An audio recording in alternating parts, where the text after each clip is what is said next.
कुछ इंतहाई आम तरीन डेवलपमेंट्स है ईरान जंग के हवाले से, और अब इस जंग का अब तक का सबसे अहम लेकिन सबसे खतरनाक मरहला शुरू हो चुका है। अमेरिका की तरफ से और इसराइल की तरफ से ईरान के सुप्रीम लीडर को जो मारा गया है, इसके बाद बहुत से वेस्टर्न तज्जियाकारों का यह मानना है कि यह जंग अब खत्म हो चुकी है। लेकिन यूं लग रहा है ईरान के इकदामात से कि असल जंग अब शुरू हुई है, और ईरान जो है अब वो जिस तरीके से जवाब दे रहा है, जिस तरीके से रिटेलिएट कर रहा है, ईरान की रिटेलिएशन सिर्फ इसराइल तक महदूद नहीं रही। ईरान के जवाबी हमले सिर्फ मिडिल ईस्ट के अंदर अमेरिका के बेसिस तक नहीं, बल्कि मिडिल ईस्ट के अहम तरीन ममालिक के अहम तरीन मकामात जो इंपैक्ट क्रिएट कर सके उन तक जा पहुंचे हैं। और इस सबके अंदर अब ईरान जो है उसकी नेवी ने अपना काम शुरू कर दिया है। डोनाल्ड ट्रंप ने भी जो पहला ऐलान किया था वो यही था कि हम ईरान की नेवी को मुकम्मल तौर पर खत्म करेंगे। इसकी वजह यह है कि ईरानियन नेवी जो है और IRGC की नेवी जो है वो आबनाए हुर्मुज़ के हवाले से एक बड़ा इंपॉर्टेंट रोल रखती है।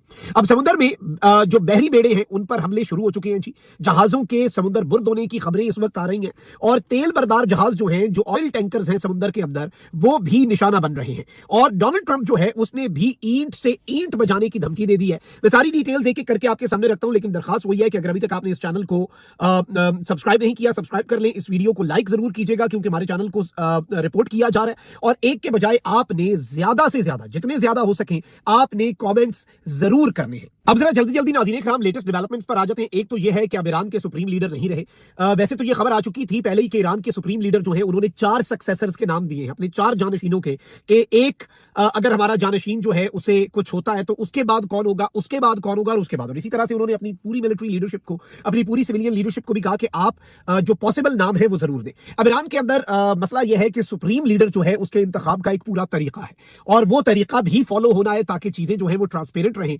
लेकिन इन द मीन टाइम क्या होगा, अब आयतुल्लाह एराफी है, आयतुल्लाह एराफी ये बेसिकली क़यादत काउंसिल के फकीह मुकर्रर हो चुके हैं। काउंसिल जो है ये आर्जी तौर पर सुप्रीम लीडर के फराइज सर अंजाम देगी। तो अब एक पूरी काउंसिल होगी जो कि सुप्रीम लीडर वाली ड्यूटीज जो है वो एक काउंसिल करेगी, और इस सब के अंदर आयतुल्लाह एराफी जो है वो इस क़यादत के फकीह जो है वो मुकर्रर हो चुके हैं। अब आते हैं ईरान की डेवलपमेंट्स के ऊपर। ईरान ने किसी भी तरह से झुकने से इनकार कर दिया। ईरान के प्रेसिडेंट की स्टेटमेंट, फॉरेन मिनिस्टर की स्टेटमेंट, ईरान की मिलिट्री लीडरशिप की स्टेटमेंट, और अब जो ईरान के IRGC और ईरान की आर्मी के जो टॉप कमांडर्स को एलिमिनेट किया गया, उनके जानशीन जो है वो भी मैदान में आ चुके हैं। उन्होंने भी यही स्टेटमेंट दिया है कि हम अपनी जंग की पॉलिसी को आगे लेकर चलेंगे और किसी भी तरह से पीछे हम नहीं हटना चाह रहे, और हम सरेंडर नहीं करेंगे, हम लड़ेंगे, हम जंग करेंगे, और हम अमेरिका और इसराइल के खिलाफ अपने इकदाम जारी रखेंगे। अब इस वक्त ईरान की जो मिसाइल है वो इंपैक्ट क्रिएट करने में बहुत सी जगहों के ऊपर कामयाब भी हमें नजर आ रहे हैं। तल अवीव के अंदर भी देखें आयरन डोम है, बेहतरीन एयर डिफेंस सिस्टम होगा। अमेरिका के बेसिस पर भी Patriot missile defence system, third air defence system, ये सारी चीजें they are not a joke, ये कोई मजाक नहीं है। अब इस सबके अंदर जो खबर आ रही है नाज़रीन इकराम वो ये है कि IDF जो है उसने ये असेसमेंट की है कि ईरान के पास हजारों मिसाइल हैं, हजारों ड्रोन्स हैं, लेकिन जो बैलिस्टिक मिसाइल है, बैलिस्टिक मिसाइल को रोकना इतना आसान नहीं होता, और बैलिस्टिक मिसाइल तबाही फेर सकता है।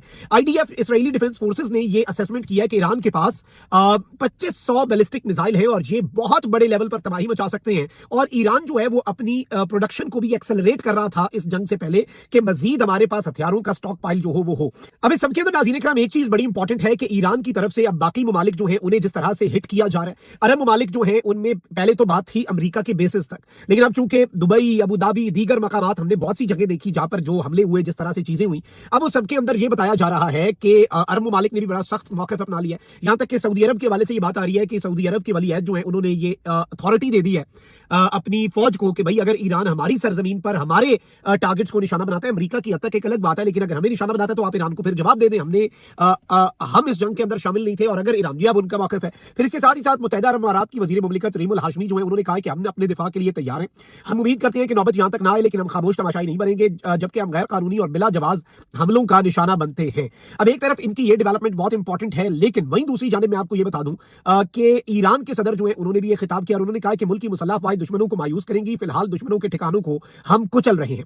अब सबसे अहम चीज यह है कि एक तरफ तो ईरान के मिसाइल हमलों के नतीजे में इसराइल के दारुल हुकूमत में भी हमने देखा कि इंपैक्ट हुआ है, और 40 से ज्यादा इमारतें जो है उन्हें नुकसान पहुंचा है। इसमें जो अहम चीज अब सामने आ रही है, जो इंपॉर्टेंट है, वो ये है कि मुतअद्दिद स्ट्रेट ऑफ हुर्मुज़, जो आबनाई हुर्मुज़ है, जो कि एक बड़ी तंग गुजरगाह है, और यहां पर से जो दुनिया की एक बड़ा चंक है, एक बड़ी परसेंटेज है, ऑयल सप्लाईज जो है वो यहां से गुजरती हैं। और तेल के अंदर आपको पता है तेल वो परिंदा है जिसमें बड़ी बड़ी ताकतों की जान होती है। तो ईरान ने इस परिंदे की गर्दन पे हाथ रखने का फैसला किया, और ईरान की नेवी जो है उसने इस वक्त इस पूरे आबनाई हुर्मुज़ को एक नो गो एरिया में कन्वर्ट कर दिया है। वो इस तरह से कि मुतअद्दिद ऑयल टैंकर्स जो है उन्हें तबाह करने के हवाले से खबरें सामने आ रही हैं कि उनके ऊपर स्ट्राइक्स हुई हैं। अब कौन से मुल्क का कैसा ऑयल टैंकर जो है वो इधर से जाएगा। अब खबर ये आ रही है नाज़रीन इकराम कि ईरान ने जो मजीद ऑयल टैंकर जो है उन्हें निशाना बनाना शुरू कर दिया है समुद्र के अंदर, और जो बहरी जहाज है वो भी अब ईरान के निशाने पर आ चुके हैं। ईरान की जो नेवी है वो इस वक्त अपनी कार्रवाइयां और अपने इकदाम जो है उन्हें बहुत तेजी के साथ आगे बढ़ा रही है। अब जरा सादा लफ्जों के अंदर आप ये सिनेरियो समझ लें कि what is actually happening in the Middle east.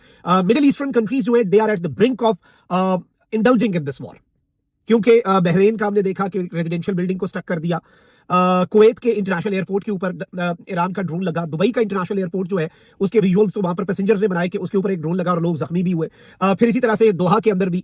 तो अब जो इन ममालिक के अपने मकामात हैं, पाम जुमेरा, बुर्जुल अरब, इन ममालिक के जो अपने मकामात हैं, यानी it is not just confined to US bases. US bases के वाले से तो ईरान ने इन ममालिक को कह दिया था देखें जी हमारी आपसे कोई लड़ाई नहीं, आपकी सरजमीन को कुछ नहीं होगा, अमेरिका का बेस मौजूद है, अमेरिका उसे हमारे खिलाफ इस्तेमाल करता है, हम उस बेस को हिट करेंगे। ये एक आर्गुमेंट जो है इसकी समझ भी इन वन वे और अनदर शायद अरब ममालिक को आई, लेकिन अब चूंकि अटैक्स जो है वो इन ममालिक की दीगर मकामात के ऊपर भी हो रहे हैं, तो अब ये किस तरह से रिस्पॉन्ड करते हैं, that is going to be important. ये एक बड़ी जंग के अंदर मामला कन्वर्ट हो सकता है। और ईरान जो है क्या वो इस लम्हे अमेरिका और इसराइल से जो लड़ रहा है, क्या ईरान इस सब के अंदर ये अफोर्ड कर सकता है कि मजीद कुछ अरब ममालिक जो है वो भी ईरान के खिलाफ उठ खड़े हो? ये एक इंपॉर्टेंट क्वेश्चन होगा। लेकिन चूंकि ईरान के सुप्रीम लीडर जो है उन्हें अमेरिका ने मार दिया है, तो अब ईरान की तरफ से रद्द अमल बड़ा शदीद आ रहा है। और जो हमें नजर आ रहा है कि ईरान समुद्र के अंदर भी जो बहरी बेड़े हैं, जो नेवल वेसल्स हैं, अब उन्हें भी हिट कर रहा है, और ईरान हर तरफ जो है वो अपने अटैक्स लॉन्च कर रहा है। और ऑब्वियसली इसमें एक थ्योरी ये भी है कि देखें जब क़यादत जो है उसे आप रास्ते से हटा देते हैं तो उसकी दो पॉसिबिलिटीज होती हैं। एक ये कि सब कुछ आपकी मर्जी से हो जाता है, और दूसरा ये कि हर चीज अनकंट्रोलेबल हो जाती है। ऊपर एक शख्स बैठा है,